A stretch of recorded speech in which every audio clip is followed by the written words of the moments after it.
कल हमने पढ़ा था डियर स्टूडेंट्स हेनरी नियम और हेनरी नियम के अनुप्रयोग और इस पर एक न्यूमेरिकल किया था। आज हम पढ़ेंगे हेनरी नियम की सीमाएं, लिमिटेशंस, यानी कुछ दोष थे, कमियां रह गई थी। वो क्या थी? पहली कमी थी कि यह तनु विलयनों पर लागू होता है, यानी पतले विलयन। दूसरी कमी थी कि ये आदर्श अवस्था में ही लागू होता है और आदर्श अवस्था होती है निम्न दाब और उच्च ताप। तीसरा था कि विलायक के साथ गैस का संगुणन या वियोजन नहीं होना चाहिए। और चौथा था विलायक का गैस के साथ कोई क्रिया नहीं करना चाहिए, कोई रिएक्शन, केमिकल रिएक्शन नहीं होना चाहिए। देखिए कैसे, एक तो तनु विलयन, दूसरा आदर्श अवस्था, तीसरा विलायक के साथ कोई क्रिया नहीं होना चाहिए। जैसे अमोनिया गैस है NH3, इसकी विलायक यानी कि जल के साथ कोई क्रिया नहीं होना चाहिए, NH4 हुआ, ये रिएक्शन हो गई, यानी इसके लिए ऐसी विलयनों के लिए ये लागू नहीं होगा। दूसरा, यदि मैं Cl को जल में घोलूँ तो इसको H+ आयन और Cl- आयन यानी संगुणन या वियोजन नहीं होना चाहिए या फिर संगुणन नहीं होना चाहिए, उनके लिए ये नियम लागू नहीं होता। इम्पोर्टेंट था हेनरी नियम, इसका न्यूमेरिकल भी इम्पोर्टेंट था और अनुप्रयोग आते ही आते हैं। उससे भी ज़्यादा इम्पोर्टेंट है ये वाला टॉपिक, अणुसंख्यक गुण। अणुसंख्यक गुण क्या होते हैं? देखो, नाम से अणुसंख्यक गुण यानी कि अणुओं की संख्या पर निर्भर करने वाले गुण, ऐसे गुण जो अणुओं की संख्या पर निर्भर करते हैं अणुसंख्यक गुण कहलाते हैं। ये 4 प्रकार के होते हैं। पहला है बाष्प दाब में आपेक्षिक अवनमन, और दूसरा है क्वथनांक में उन्नयन, और तीसरा है हिमांक में अवनमन, और चौथा है परासरण दाब। बारी बारी से अपन एक एक से पढ़ेंगे। आज का लेक्चर बहुत ही इम्पोर्टेंट है, जिसने आज का नहीं पढ़ा है, पढ़ेगा नहीं जो, उसे अगले 4 लेक्चर समझ में नहीं आएंगे। इसीलिए ये वाला लेक्चर बहुत ही इम्पोर्टेंट है, इसको अच्छे से पढ़ना, ठीक है। बाष्प दाब में आपेक्षिक अवनमन, इस पूरे को समझने के लिए पहले अपन को बाष्प दाब समझना पड़ेगा कि बाष्प दाब क्या है, तब हमें समझ में आएगा बाष्प दाब में आपेक्षिक अवनमन। अवनमन का मतलब तो जानते होंगे, कमी, और उन्नयन का मतलब होता है वृद्धि। आपने देखा होगा ट्रायंगल, जैसे नीचे से ऊपर जाते हैं तो वृद्धि उन्नयन कोण, और ऊपर से नीचे आते हैं तो अवनमन यानी कमी। अब आता है बाष्प दाब क्या है। तो देखो, बाष्प दाब को मैं समझाता हूँ। मान लो यहाँ पर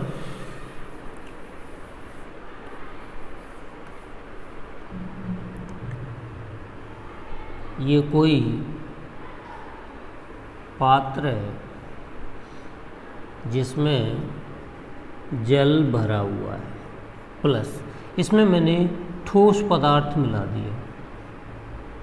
ठोस पदार्थ कोई भी, जैसे नमक NaCl, और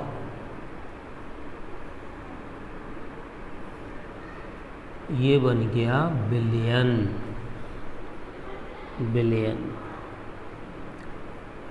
इसमें क्या था? विलायक मान लो मैंने जल ले रखा है, तो इसमें बाष्प बनेगी, बाष्पित तो होंगे इसके अणु, ऊपर से ढक्कन बंद है। कुछ समय बाद ये साम्यावस्था में आ जाएगी, यानी कि जल के कुछ अणु बाष्पित होंगे, उतने ही बाष्पित अणु जल में परिवर्तित हो जाएंगे। साम्यावस्था जानते हो? साम्यावस्था क्या होती है? 11th तो पढ़ा होगा। जब कोई अवक्रिया दोनों दिशाओं में समान वेग से चलती है तो अवक्रिया उस समय साम्यावस्था में होती है। वही ये हो गया है कि जब इसके अणु बाष्पित हो रहे थे तो जितनी जगह थी वो फुल हो गई। अब उसके बाद जितने अणु जल के बाष्पित होंगे उतने ही बाष्पित अणु जल में परिवर्तित हो जाएंगे। ऐसी स्थिति को बोलते हैं साम्यावस्था, ठीक है। वही हाल इसमें भी होगा, इसमें भी साम्यावस्था कुछ समय बाद आ जाएगी। और द्रव की सतह पर देखो, दाब कौन लगा रहे हैं? ये अणु द्रव की सतह पर दाब लगा रहे हैं कि नहीं, है ना? ये द्रव की सतह पर अणु, लेकिन इसमें मैंने क्या घोल रखा है? नमक। तो यहाँ पर नमक के अणु भी हैं और जल के अणु भी हैं, लेकिन इसमें पूरे में क्या है? सिर्फ जल ही जल है। अब सोचो कि किस में वाष्प अधिक बनेगी। मान लो इसका वाष्प दाब है P0 और इसका वाष्प दाब है PS, तो कौन अधिक होगा, P0 अधिक होगा या PS अधिक होगा। ध्यान से देखो, इसमें पूरा जल वाष्पित हो रहा है, यानी कि जल के हर एक अणु भाग ले रहे हैं, जो भी सतह पर है वो सभी अणु भाग ले रहे हैं वाष्पित होने में, लेकिन इसमें कुछ जल के अणु भाग ले पा रहे हैं क्योंकि उनके साथ में सतह पर कौन आ गया है, NaCl नमक, जिसकी वाष्प नहीं बनती है। आप कभी सब्जी बनाए हो तो देखे होगा कि उसमें पानी उड़ाना रहता है, तो आप पानी को उड़ा देते हो, ज़्यादा मात्रा में उड़ा दिया तो पानी तो वाष्पित हो गया और आपका नमक नमक रह गया और सब्जी कैसी हो जाएगी, खारी हो जाएगी, यानी नमक का वाष्पन नहीं हुआ, पानी तो वाष्पित हो गया। तो अब ध्यान देखो, इसकी डेफिनेशन आ गई वाष्प दाब की। वाष्प द्वारा साम्यावस्था में द्रव की सतह पर लगाया गया दाब वाष्प दाब कहलाता है। वाष्प द्वारा द्रव की सतह पर लगाया गया दाब, साम्यावस्था में लगाया गया दाब वाष्प दाब कहलाता है। अब आता है वाष्प दाब में अवनमन। वाष्प दाब में अवनमन से आप क्या समझते हो, ये भी आ सकता है। एक एक नंबर में 3 डेफिनेशन आई थी एक साथ। वाष्प दाब में अवनमन, अवनमन मतलब कमी। तो जब किसी विलायक में कोई अवाष्पशील विलेय पदार्थ मिलाया जाता है तब विलायक के वाष्प दाब में जो कमी होती है उसे वाष्प दाब में अवनमन कहते हैं। इसका मतलब विलायक का वाष्प दाब, शुद्ध विलायक का वाष्प दाब विलयन के वाष्प दाब से क्या होता है, अधिक। इसमें वाष्प अधिक बनती है और यहाँ वाष्प कम है। स्पष्ट है कि इसकी पूरी सतह क्या है, जल से भरी हुई है और इस सतह पर क्या है, कुछ जल है कुछ नमक भी है, क्योंकि नमक के कण भी होंगे तो जाहिर सी बात है इसमें वाष्पन कम हो रहा होगा। तो जब इसकी डेफिनेशन क्या होगी, जब किसी विलायक में अवाष्पशील विलेय पदार्थ मिलाया जाता है तो उसके वाष्प दाब में जो कमी होती है उसे वाष्प दाब में अवनमन कहते हैं। अब आती है वाष्प दाब में आपेक्षिक अवनमन। वाष्प दाब में आपेक्षिक अवनमन, आपेक्षिक अवनमन, इसकी डेफिनेशन। वाष्प दाब में अवनमन का फॉर्मूला क्या हो गया, डेल्टा P बराबर जो अधिक क्या है P0 माइनस PS, ये वाष्प दाब में अवनमन। अब आता है वाष्प दाब में आपेक्षिक अवनमन। वाष्प दाब में आपेक्षिक अवनमन होता है वाष्प दाब में अवनमन अपॉन शुद्ध विलायक की वाष्प, इसको बोलते हैं वाष्प दाब में आपेक्षिक अवनमन। इसकी डेफिनेशन देखो, वाष्प दाब में अवनमन और शुद्ध विलायक की वाष्प के अनुपात को वाष्प दाब में आपेक्षिक अवनमन कहते हैं। दूसरे शब्दों में वाष्प दाब में आपेक्षिक अवनमन ही विलयन में उपस्थित विलेय के मूल अंश के बराबर होता है। ये तो क्वेश्चन भी आता है बहुत इम्पोर्टेंट, कि सिद्ध करो कि वाष्प दाब में आपेक्षिक अवनमन विलयन में उपस्थित विलेय के मूल अंश के बराबर होता है। तो ये हम सिद्ध करेंगे राउल्ट के नियम से। देखो कैसे। राउल्ट का नियम कहता है कि स्थिर ताप पर, राउल्ट का नियम कहता है कि स्थिर ताप पर किसी अवाष्पशील विलेय युक्त विलयन का वाष्प दाब यानी कि PS, अवाष्पशील विलेय युक्त विलयन का वाष्प दाब विलायक के मूल अंश के समानुपाती होता है। विलायक क्या है, मान लो X है, विलायक मैंने ये मान लिया, विलायक के मूल अंश के समानुपाती होता है। आप खुद सोचो, किसी भी विलयन की वाष्प किस पर निर्भर करती है, विलायक के मूल अंश। यदि विलायक ज़्यादा है तो वाष्प ज़्यादा होगी और विलायक कम है तो कम होगी, सीधी बात है। विलयन का वाष्प दाब उसमें उपस्थित विलायक के मूल अंश के समानुपाती होती है। यदि सतह पर विलायक के मूल अंश ज़्यादा होंगे तो वाष्प ज़्यादा बनेगी और यदि कम होंगे तो कम। तो विलयन की किस पर निर्भर करती है, विलायक पर ही निर्भर करती है वाष्प दाब। अब देखो PS इक्वल टू, यहाँ से दो तरीके हैं, एक तो है डायरेक्ट जैसे P0 इंटू X है, जी आ गया राउल्ट का नियम, ये कहता है P0 इंटू X। मैं एक सेकंड मेथड यहाँ से करा देता हूँ, यदि डायरेक्ट नहीं करो तो यहाँ से पी एस इक्वल टू, मैं नियतांक ले रहा हूँ के इंटू एक्स। यहाँ पे मैंने डायरेक्ट नियतांक P0 ले लिया, लेकिन ये के की जगह P0 आ जाएगा एक्स। इसको मान लेता हूँ समीकरण 1। ठीक है। शुद्ध विलायक के लिए, शुद्ध विलायक के लिए, शुद्ध विलायक के लिए एक्स ए इक्वल टू क्या होगा, 1 होगा कि नहीं। कैसे, जैसे किसी पात्र में विलायक है, केवल विलायक है, विलेय है ही नहीं, अपन क्या जानते हैं, X A plus X B equal to 1। विलेय के मूल और विलायक के मूल दोनों का, यानी विलयन में जितने भी मूल अंश हैं उन सबका योगफल क्या होता है, 1 होता है। लेकिन विलायक का मूल अंश तो है ही नहीं विलयन में, वो तो अवाष्पशील है, जिसकी वाष्प बनती ही नहीं है, तो उसका तो कोई मतलब नहीं। तो एक्स इक्वल टू क्या है, 1। तब शुद्ध विलायक के लिए, जब विलायक ही अकेला है, विलेय है ही नहीं, तो शुद्ध विलायक के लिए एक्स क्या होगा, 1। तब राउल्ट के नियम से, तब राउल्ट के नियम से, और शुद्ध विलायक ये ध्यान दो है क्या, P0, शुद्ध विलायक P0, तब राउल्ट के नियम से। तो राउल्ट का नियम क्या कहता है, स्थिरता पर किसी अवाष्पशील विलेय युक्त विलयन का वाष्प दाब। यहाँ पे विलयन क्या है, वही विलायक ही है, इसमें कुछ मिलाया ही नहीं है। शुद्ध विलायक के लिए निकालें तो P0 समानुपाती क्या होगा, विलायक में ए पी एक्स है।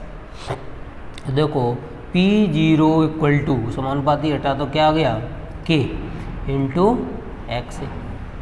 एक्स ए का मान शुद्ध विलायक के लिए क्या होता है, 1, तो यहाँ रख दो P0 बराबर के इंटू 1। तो के का मान क्या आ गया, P0।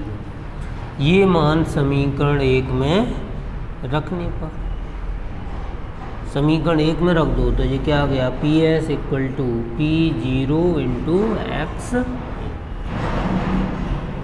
ये तो राउल्ट का नियम क्या है, वो हमने उसका व्यंजक लिख लिया। अब इसको और आगे गणितीय स्वरूप में किस तरह आगे रिप्रेजेंट करते हैं वो मैं यहाँ लिखता हूँ। ठीक है, गणितीय स्वरूप, गणितीय स्वरूप, गणितीय स्वरूप में। अच्छा, क्वेश्चन कैसे आता है, राउल्ट का नियम क्या है, सिद्ध करो कि वाष्प दाब में आपेक्षिक अवनमन विलेय के मूल अंश के बराबर होता है, ये आता है। तो यहाँ अपन सिद्ध कर रहे हैं, इसी को सिद्ध कर रहे हैं गणितीय स्वरूप में। मेन हमारा ये फॉर्मूला है, P S equal to P0 into X A. हम जानते हैं कि X A plus X B equal to 1। विलयन में उपस्थित जितने भी मूल अंश हैं उनका योग क्या आता है, 1। तो यहाँ से एक्स ए की वैल्यू फाइंड कर लो तो क्या आ जाएगा, X B equal to 1 minus, नहीं एक्स ए की वैल्यू फाइंड कर रहे हैं ना, तो यहाँ आ जाएगा X A equal to 1 minus X B. ये मान रख दो यहाँ पे, तो ये आ जाएगा P S equal to P0 into 1 minus X B. P0 को मल्टीप्लाई कर दो, P S equal to P0 minus P0 या P0 इंटू एक्स बी।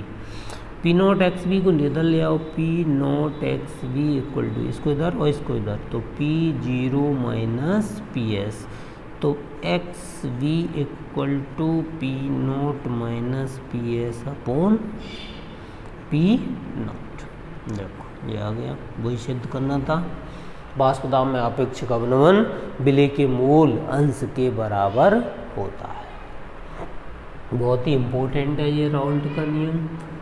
ठीक है, स्थिरता पर किसी अवाष्पशील विलेय युक्त विलयन का वाष्प दाब उसमें उपस्थित विलायक के मूल अंश के समानुपाती होता है। या तो आप डायरेक्ट या कर लेना या फिर सेकंड मेथड से ऐसे कर लेना, और गणितीय स्वरूप में इसको ऐसे बाइंड कर सकते हैं। अब मैं फिर से एक बार बता दूं, वाष्प दाब क्या होता है, वाष्प द्वारा द्रव की सतह पर लगाया गया दाब साम्यावस्था में वाष्प द्वारा द्रव की सतह पर लगाया गया दाब वाष्प दाब कहलाता है। दूसरा है वाष्प दाब में अवनमन। तो जब किसी विलायक में अवाष्पशील विलेय घोलने पर उसके वाष्प दाब में जो कमी होती है उसे वाष्प दाब में अवनमन कहते हैं। फिर आता है वाष्प दाब में आपेक्षिक अवनमन। से आप क्या समझते हो? वाष्प दाब में अवनमन और शुद्ध विलायक की वाष्प दाब के अनुपात को वाष्प दाब में अवनमन कहते हैं। दूसरे शब्दों में वाष्प दाब में अवनमन विलेय के मूल अंश के बराबर होता है। फिर आता है राउल्ट का नियम क्या है? स्थिर ताप पर किसी अवाष्पशील विलेयुक्त विलयन विलयन का वाष्प दाब उसमें उपस्थित विलायक के मूल अंश के समानुपाती होता है, अर्थात PS समानुपाती XA, PS equal to P0 into XA। और ये सॉल्व कर लीजिए, ठीक है। अब क्वेश्चन आता है कि वाष्प दाब में आपेक्षिक अवनमन एक अणु संख्या गुण है, सिद्ध करो कि ये अणु संख्या गुण है। तो हम क्या जानते हैं अणु संख्या गुण क्या होते हैं? अणु संख्या गुण पदार्थ की या विलेय की प्रकृति पर निर्भर नहीं करते, बल्कि विलयन में उपस्थित विलेय के मूलों की संख्या या कणों की संख्या पर निर्भर करते हैं। अब देखो, क्या हमारा ये फॉर्मूला वाष्प दाब में आपेक्षिक अवनमन, वाष्प दाब में आपेक्षिक अवनमन P0 minus PS upon P0 equal to XB। XB को हम क्या लिख सकते हैं? NB upon NB plus NA। अब ध्यान से देखो, XC ये लग दिया तो ये किस पर निर्भर कर रहा है? मोलों की संख्या पर। अल्टरनेट कौन निर्भर कर रहा है? वाष्प दाब में आपेक्षिक अवनमन मोलों की संख्या पर निर्भर करता है, विलेय के मोलों की संख्या पर निर्भर करता है। चूंकि हम जानते हैं कि अणु संख्या गुण भी मोलों की संख्या पर ही निर्भर करते हैं, प्रकृति पर नहीं। वो NaCl है कि LiCl है, इससे मतलब नहीं है, वो कितना है इससे मतलब है।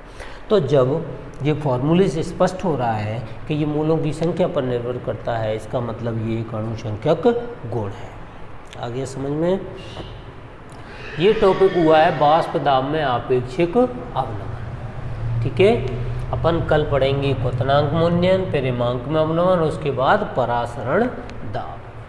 सबसे इम्पोर्टेंट टॉपिक है, क्योंकि इसको वाष्प दाब में अवनमन समझ में आ गया ना, तो ये क्वथनांक मूल्यांकन, हिमांक में अवनमन तो ऑटोमेटिक ही समझ में आ जाएगा। सभी लोग इसको सब्सक्राइब जरूर कर लें, जिससे सारे वीडियो आपके पास पहुंच जाए, और शेयर कर दिया करो, जो भी तुम्हारा फ्रेंड हो उसको शेयर कर दिया करो, ठीक है। ओके।